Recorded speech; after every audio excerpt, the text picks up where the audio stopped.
morning. It is morning.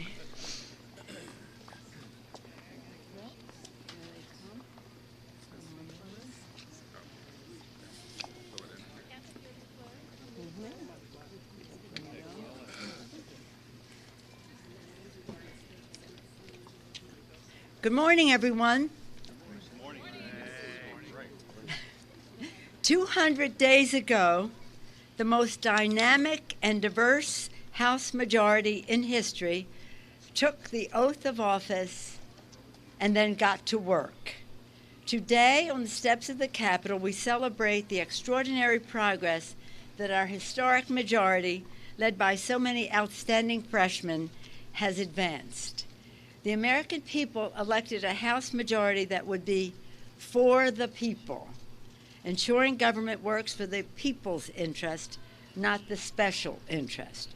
We promised a lower health care cost and have sent 10 bills to the Senate to reduce prescription drugs prices, protect the pre-existing condition, and reverse the GOP sabotage of health care. We promised lower health care costs, increase workers' paychecks, and we gave 33 million workers a pay raise by raising the minimum wage, passed paycheck fairness, equal pay for equal work, and passed key investments in job-creating infrastructure, as well as protecting the pensions of our workers. Lower health care costs, bigger paychecks, cleaner government.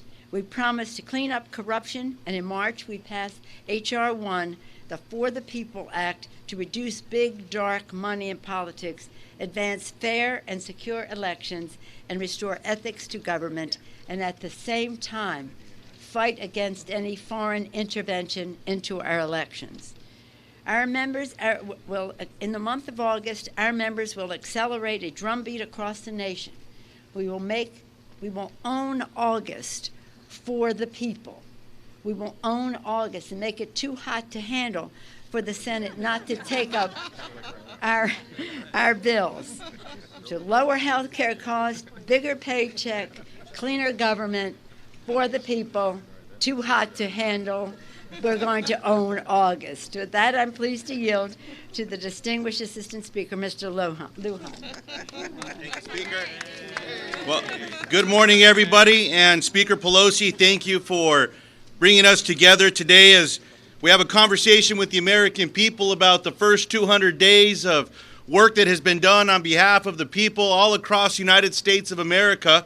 And as the Assistant Speaker, I've had the honor of working with the new members across America that help flip Republican seats to restore checks and balances, to protect our democracy, but to deliver for working families across the country. For the last 200 days, we've been working with colleagues who have sent their message across America, but many of them who have held more public events in their districts than their predecessors had. The Republicans that they defeated had in the previous 2 years, 4 or even 6 years. And think about what I just shared with you. There was a commitment made by our new colleagues to say that they would make themselves available in all corners of their congressional districts. They've held over 300 town halls, over 2,000 events in their districts. Members like Andy Kim, who held more town halls in 3 months than the Republican that he defeated held in the previous 2 years. Members like Haley Stevens, who will visit 24 townships in 24 days during the August recess. Joe Neguse, who has found a way to meet with constituents and contribute to public service by creating community service town halls. That's what this is all about. And so we're delivering for the American people. We will own August. We will continue to work on behalf of the great people and deliver on the great agenda that was put forth to make a positive difference in the lives of the American people. And with that, I'm pleased to turn this over to one of my colleagues, one of my friends, the powerhouse from Michigan, Congresswoman Debbie Dingell. Thank you, Congressman Lujan. Last fall, the American people overwhelmingly spoke up and sent to Congress the most diverse freshman class ever. 200 days into the Democratic majority, together, our caucus has fought to protect people with pre-existing conditions and has delivered on lowering health care costs and prescription drug prices for people. Whether I'm at a town hall, I'm at Mass, getting my hair done, or at the grocery store. That doesn't matter where I am. I hear from people who are scared to death about changes to their health care and their ability to access affordable quality health care. Patients are fearful about how much the next trip to the pharmacy will cost them, and if they can pay at all. And one example, you've heard about the insulin, you've heard about the EpiPen. I keep walking around with this inhaler. It's $700. A mother of two working 2 jobs, still at the poverty line, has a child with asthma and has to figure out how she pays for this for her child. The fact is, more and more Americans are delaying, they are rationing, or they're skipping their treatments and not getting their medicine at all. Earlier this year, the House Democrats passed a package to lower prescription drug costs by increasing generic competition and expanding and improving the healthcare marketplace for all consumers while protecting people with pre-existing conditions. Further, the Energy and Commerce Committee has passed strong legislation to protect patients from surprise billing. You know how many, my bills at home from John are that thick still. People just don't understand what it is. And increased transparency in drug pricing. Lowering prescription drug prices and health care costs will take all of us working together. House Democrats are never going to stop listening to people. We're never going to stop fighting for the people. And we are going to deliver for them because they deserve it. So now I want to turn this over to my fabulous freshman colleague, who's a nurse with heart and compassion and understands these issues, Congressman Lauren Underwood.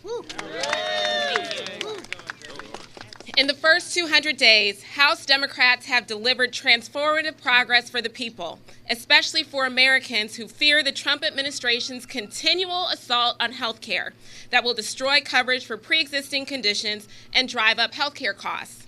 As a nurse and as a person with a pre-existing condition, I know firsthand how important it is for us to fight for these protections that people rely on. It's why the people sent us here. On day one, we got straight to work and voted to throw the full legal weight of the U.S. House of Representatives against President Trump's heartless lawsuit to strike down protections for 130 million people with pre-existing conditions. In our appropriations process in June, we voted to cut off funds for the Department of Justice that's using to undermine the Affordable Care Act in Texas versus U.S., and we won't stop fighting to protect access to care. This spring, we passed important legislation to crack down on junk health insurance plans that do not have to cover people with pre-existing conditions or provide essential health benefits like maternity care and prescription drugs, plans that send costs skyrocketing for people with pre-existing conditions. And we've just gotten started. It hasn't been easy, and it's going to continue to be a fight as President Trump and Republicans try to deny important protections every day in the courts, in our state houses, and here in Congress. But House Democrats came ready for the fight. And as we've shown in these last 200 days, we're not taking our foot off the gas until every American has access to quality, affordable health care. I'd now like to bring up Congressman Cartwright. Thank you. Nice job.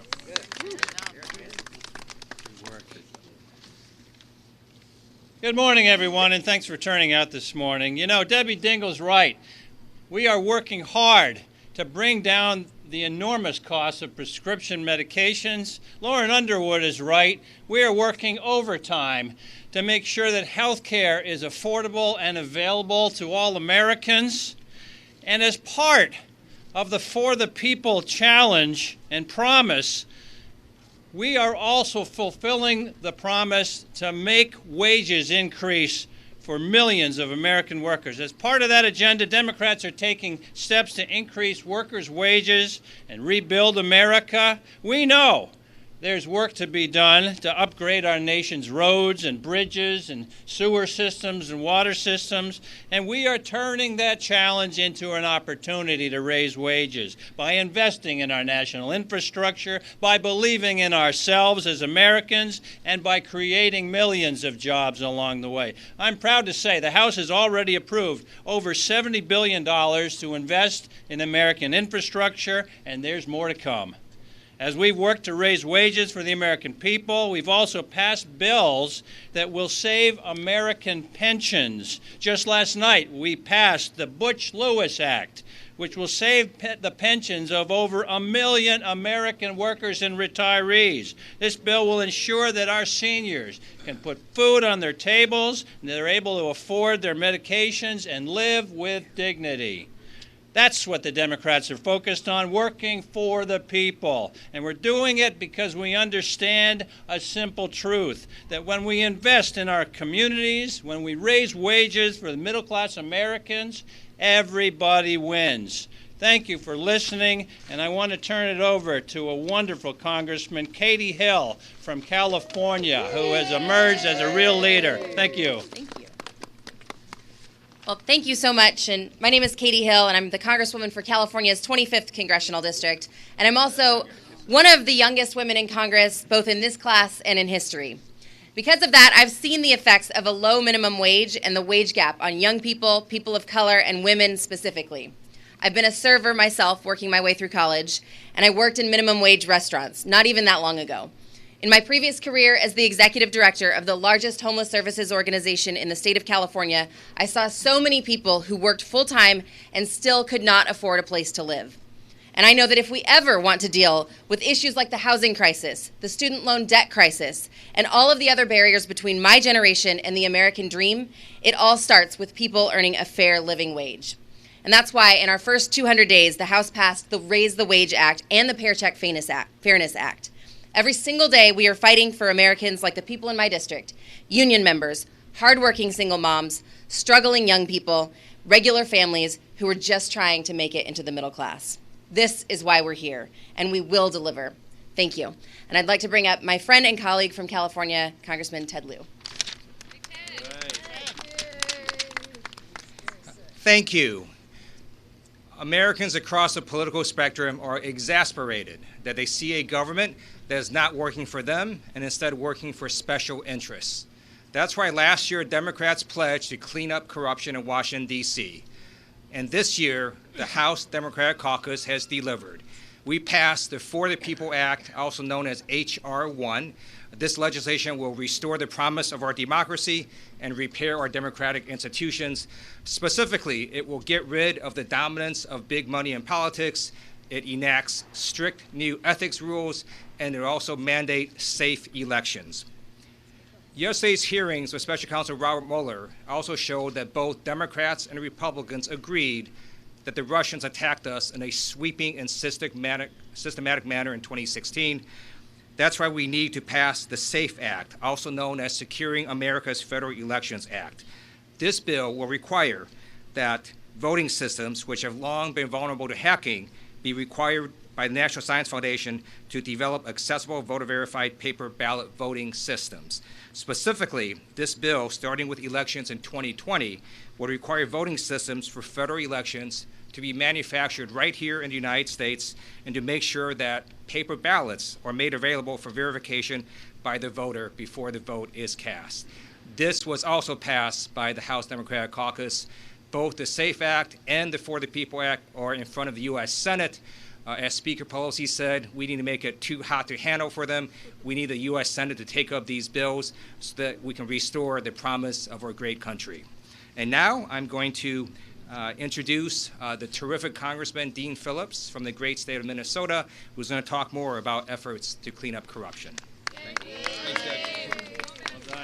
Thank you, Ted, and I'm Dean Phillips. I've never been so humbled and so honored to work in these times, in this building, and with the most extraordinary group of human beings I've ever had the honor to work with as those behind me.